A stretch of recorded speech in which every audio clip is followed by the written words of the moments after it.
Can you talk about racism as being a core or fundamental piece of capitalism and how that's started and how that's being used today? Well, as I tell the story, and once again, it's embedded in my 17th century book, and it's also reflected in the works of the Nigerian scholar Joseph Inokore of University of Rochester, and embedded in the work of the late Caribbean scholars Walter Rodney and Eric Williams. Eric Williams, Capitalism and Slavery. Walter Rodney's How Europe Underdeveloped Africa. As I tell the story, what happens is that at a certain point, you have a beheading of the monarchy in London, which is taking place at the same time that their successors, led by Oliver Cromwell, are ousting the Spanish from Jamaica. And at the same time, in Brazil, you see another Protestant power, speaking of the Dutch, being ousted from their temporary sojourn in Brazil, with the Portuguese Catholics making a comeback in their colony. And what happens is that many of those who had been in Brazil, who happened to be Jewish, by the way, who had been involved in sugar production in Brazil, flee en masse to Jamaica, because, as noted, with this concept of whiteness, the Protestants, the scrappy underdogs, were able to incorporate many of those who happened to be Jewish, even though, as I said, with regard to London, they'd expelled the Jewish population centuries earlier. With those folks migrating to Jamaica, you have the rise of the sugar boom, so-called, which leads to fabulous wealth, because sugar is seen not only as a way to sweeten one's tea, but as a kind of miracle drug, creating enormous wealth that's then poured into shipbuilding, which is used to transport more Africans across the Atlantic, more settlers across the Atlantic, producing a working class of shipyard workers, leading to this circle devoid of virtue, involving production of great amounts of wealth being poured into production. And therein you begin to see the seeds of capitalism. And I should mention, of course, that in my book further, I talk about how that leads inevitably to an expansion of the African slave trade with the rise of the Royal African Company in the 1670s.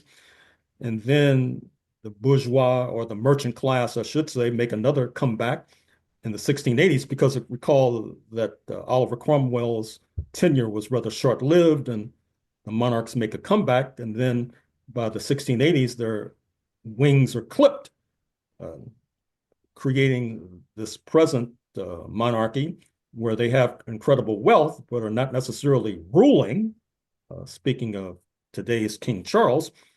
And what happens is that the Royal African Company, which has been under the thumb of the monarch, uh, you have that disrupted with the era that I call in my book free trade in Africans. That is to say, with merchants entering the African slave trade in great numbers, with return on investment of an eye-watering 1,700% in some cases, which creates more wealth, involving more enslavement of Africans, more ships, etc., in this circle devoid of virtue. And therein you begin to see the rise of capitalism. You begin to see also the rise of slave revolts, particularly in the Caribbean, which, as I tell the story, leads to the Great Trek from the Caribbean to the North American mainland up until about 1750. London sees the Caribbean as more valuable than the North American mainland, and even after 1750, for that matter. And of course, coming to the mainland brings no surcease. There's still slave revolts. 1712, New York City; 1739, South Carolina; 1741, New York City.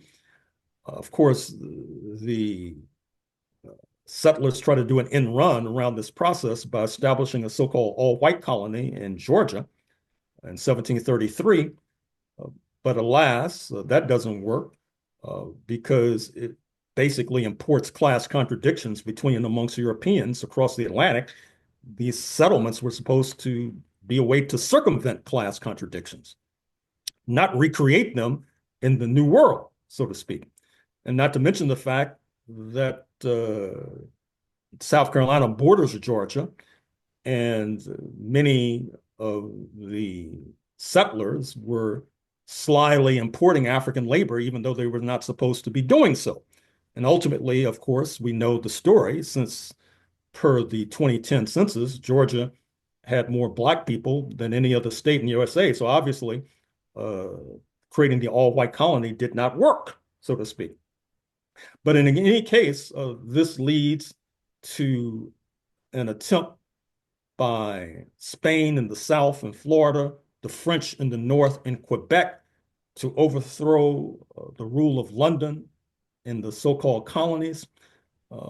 But that leads to the so-called 7 Years' War, 1756 to 1763, where London is able to deliver a knockout blow to the French in Quebec and to the Spanish in Florida. But then this is where the traditional narrative kicks in, and also usually where our friends on the left arrive on the scene. They're not too conversant with any history before 1756. That seems to be the starting point. That's where they pick up the story. With the 7 Years' War, then the English or the Londoners ask for more taxes. The settlers, as they are today, don't like to pay taxes. I guess they're too accustomed to people working for free on their behalf. And that plants the seeds of a revolt, helped along by the fact of the so-called proclamation line, where London expresses displeasure at continuing to move west, attacking Native American nations, and so that land speculators like George Washington can prevail. In my fall 2025 book, The Capital of Slavery, Washington, D.C., 1800 to 1865, I'm able to get a peek at the last will and testament of George Washington, which I quote at length. And you won't believe the amount of land that this one guy controlled. For example, I mean, he makes Donald Trump look like a piker by way of comparison. His lineal descendant in more ways than one, or his lineal ancestor in more ways than one, to put it another way. In any case, that and increasing reliance on Black troops in the British Empire. You might be familiar with this Denzel Washington movie made early in his career. I think it's called For Queen and Country, where he plays a Black soldier in the red coat, for example. It's worth seeing. In any case, that leads to contradictions, along with a mass movement in the British Isles against slavery. That plants the seeds for the revolt of 1776. And as I said before, it's not just Gerald Horne and Nicole Hannah-Jones that have been raising questions about 1776. Although, interestingly enough, it's been mostly Black intellectuals, for whatever reason, with the so-called white left counterattacking vigorously, in some ways de facto supporting the 1776 commission of one Donald J. Trump.